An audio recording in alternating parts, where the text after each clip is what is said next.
before. Okay, this is all new. You have no dials, no gas assist. This is so open. So what temperature do you think that might be at this point? 5, 6. It's hot. Well, you know, if it's not hot in the kitchen, you're not doing it right. It's pure charcoal, pure fire, and meat. Trim today's beef. For tomorrow, we'll season it up. We'll stack it in the refrigerator.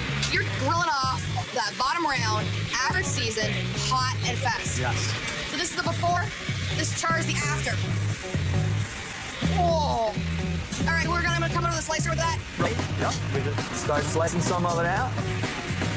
See, I got a few skills. It pulls apart. And to see how thin it is, it's crazy thin. And then you got that little bit of char on the outside. I think it's time to get a bunch. Whoa, wait a second. It's a potato roll. Why a potato roll? It's so soft and fresh, and it's got a nice taste to it. Now, potato rolls have got like an intrinsic sweetness to them. They do. So what do you top your sandwich with here? Onions and Thai sauce. We're all about tiger sauce here. What is tiger sauce? Really good horseradish, mayo, and we add some lemon to ours. Oh, wow. I love this in sliced beef. It is excellent. It's not a heavy smoked flavor. It's just a hint. Got some good stuff. You may need a few napkins. This place has been here for a long time. Look at the line. I mean, it's pot burger. Everyone around here comes here. I'm from St. Louis.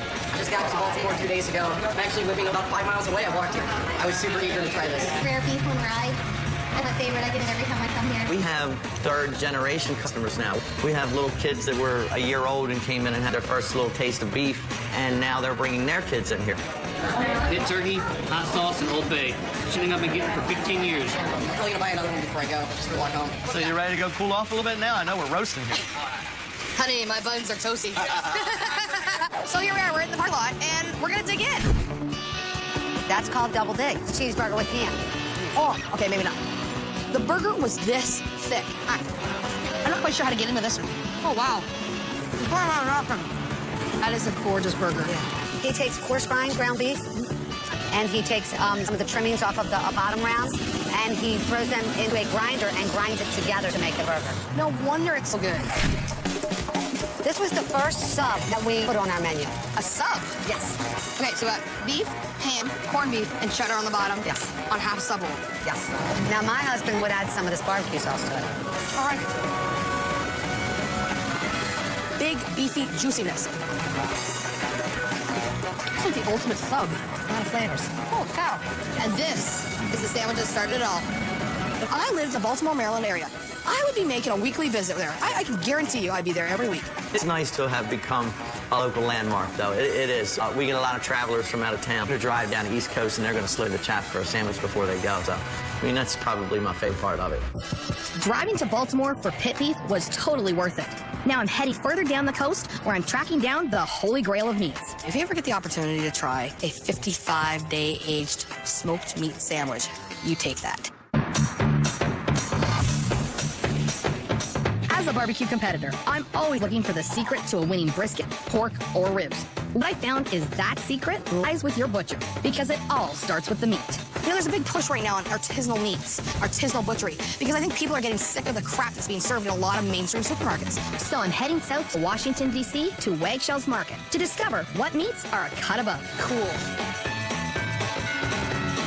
I'd also be remiss if I didn't grab a smoked meat sandwich while I'm here. After all, it's made from a 55-day aged smoked brisket. Yes, please. I'm here to that lady right there. Good to see you. What's going on? So glad we were able to make it. I'll tell you, BBQ in the house. I am the butcher. I am Pam the butcher. I'm the best there is. I can look at a piece of meat and see things that no one can see. Yeah, my father was a butcher. Both my brothers were like meat cutters, and then my sister married a butcher. I can't imagine doing anything else. And my father pulled me over and he's like, let me explain something to you. You're gonna get out of it what you put into it, Pamela. And if you keep that, no matter what you do, you'll be successful. I get up every day looking forward to coming to do this. I mean, for real. You know, this is not a hobby. I mean, I'm missing 3 discs in my back. My knees are shot. I mean, I've been standing on my feet all my life, but I'd have it no other way. Oh, my goodness. Well, this is our beef. Our beef truck from J.B. Truth and Son. Local guys over Old Ellicott City, Maryland. We are true butchers, as you can see. We buy carcass, hanging beef, whole lamb, calves, whole pig. We break them down ourselves. So this is a real deal. That's the real Does it deal come in a right box? there. And this is No. so all your meats come, they arrive like this. Yes. And then you guys personally cut every single piece of Yes. meat down. The kitchen at Wagshells is teeming with smells and activity. They make delicious baked goods, source various cuts of meat, and even have a smoker for some fine takeaway barbecue. That's delicious. Completely activated right now by the whole thing. Meat, bakery, brownies, smoker. Hell yeah. Happy. Like Danielle happy.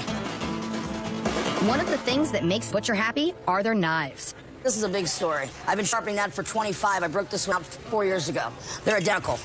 They are identical. Wow. That's on a belt and on the stone for 24 years. This is your years of your Yes. experience in life, Right. basically.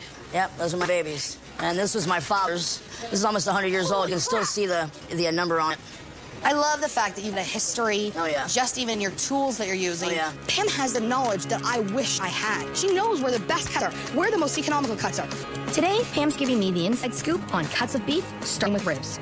I love short ribs. So you've got the chuck at the top. Right. You have your chuck, and you have your ribs, and then your loin, what we saw outside, and then around is the leg. These are from the rib, Yeah. not from the chuck. Exactly. This is what I would take home. I'd take home the rib, short rib. Look at this. That's Look at prime. That's the money shot right there. Now, the rib cap stick. This is a rib cap. Okay. Its entirety. Because one is from the loin side, one is from the chuck side. Rib cap. Rib cap steak. Think of flank steak Yeah. with 5 times the flavor. Really? And Wagshells' own specialty, the super sirloin.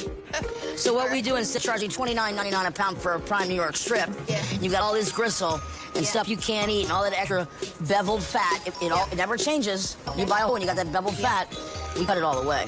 Really? We cut it all away and get right into it. Really cool. So we call it a super sirloin. Okay. The tenderness of the loin, the strip, Yeah. and the heavy, bold, freaking sexy taste of the sirloin combined in one steak. I've never seen this cut before. Right. I never knew about this cut before. That's a cut you won't find anywhere. Where are we So, going next? I'm gonna take you up here to see the 55-day smoked brisket. If you ever get the opportunity to try a 55-day aged smoked meat sandwich of beef brisket, you take that.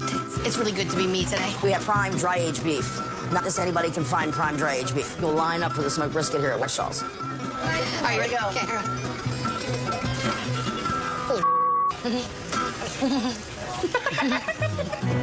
Oh, it was so good. That's 17 herbs and spices toasted by hand. The moment before they get rubbed on. Crazy good. 2.5 years of development. Okay, you know I'm gonna get in trouble for I this. know. This is the best Montreal smoked meat sandwich I've ever had, except I'm in Washington, D.C. At Wagshells. At Wagshells. Yeah, I will never tire of this. I keep telling everybody they're gonna find me in the corner thinking I'm taking a nap when I've actually said, okay, I'm done. I'll die behind that meat counter, trust me. Now I'm going to downtown DC, to Hipster Central, where they have a club that features 4 guys, a ton of beer, and a kangaroo. What the flip does kangaroos and boxing have to do with barbecue? I'm in Washington, D.C., and while I could be taking in the rich history of the nation's capital, I'm eating barbecue in Columbia Heights, an up-and-coming trendy district. The Kangaroo Boxing Club is known for their young, fresh ideas, like goat on a waffle and pulled duck. There's nothing bad on the menu whatsoever. I don't know if it's just about the food, but it's also the atmosphere. It's kind of like home here. The ribs, the hamburgers, everything is beautiful. Let's talk about the beer, I'm Josh Saltzman. Chris Powers. Peyton Sherwood. I'm Trent Owen, and we are the owners of Kangaroo Boxing Club. Really? All 4 of you guys own this joint. Yeah, yes. It's a bunch of guys from Michigan. We couldn't afford to get a restaurant going. We looked all over the country and settled on moving to DC and packed up his old Buick Regal jalopy and drove across country. I was working as a consultant, great job, very secure, but I couldn't pass up the opportunity to bus tables for way less money. So. I will never forget the name of this place. So what's the deal with the Kangaroo Boxing Club? We had a friend, Joe, in college, good friend of all of ours, kind of like larger than a person, and whenever he would get drunk, he would talk about fighting a kangaroo, and he thought he could win because the kangaroo can't move laterally, was his argument, and Joe actually passed away a couple of months before we opened, so it's been an homage to him. I want to see your kitchen. Okay. They do everything from traditional ribs to smoked duck. Super rich, decadent. But it's trust and passion that really defines the menu. The menu's different. Everyone, loves a good pulled pork sandwich or a brisket sandwich straight up. But, sometimes having something a little bit more creative is also really interesting. My favorite dish that we have now is the jerk goat. platter. Oh my goodness. Unless you're in a Caribbean-style restaurant, you don't see jerked goat or goat of any type. So why that? Pigs and cows and chickens are very delicious. Yeah. But other animals are equally tasty, and we like to spread the love around the entire animal kingdom. Look at it, it's just falling apart. So, no doubt about it, I like that kick. And that's just the beginning. Now, you want to whip up a waffle? Yeah, should All we right, let's should whip we up a make it? waffle. I'm telling you, I'm loving the waffle trend these days. The more we go to larger cities, the more things are changing, and you guys are thinking way outside of the traditional barbecue box. You know, here you are with a waffle and an avocado cream, and oh my God, you're serving goat in Washington. Right. You can get ribs just about anywhere. You sure as heck can't get this dish anywhere. Look at this fluffy, cheesy, crispy waffle. Gorgeous, absolutely magnificently smoked jerk goat. Awesome. And a little bit of an orange. So amazing. Being able to come and enjoy what you do and enjoy seeing people every day, you know, that's what really makes it special. We want to say thank you for coming by the Kangaroo Of course. Club. Cheers. I love the fact you didn't even question my love of whiskey. Good job, boys. Barbecue, booze, and boys, what more could a girl ask for? How about some white chicken chili? Oh,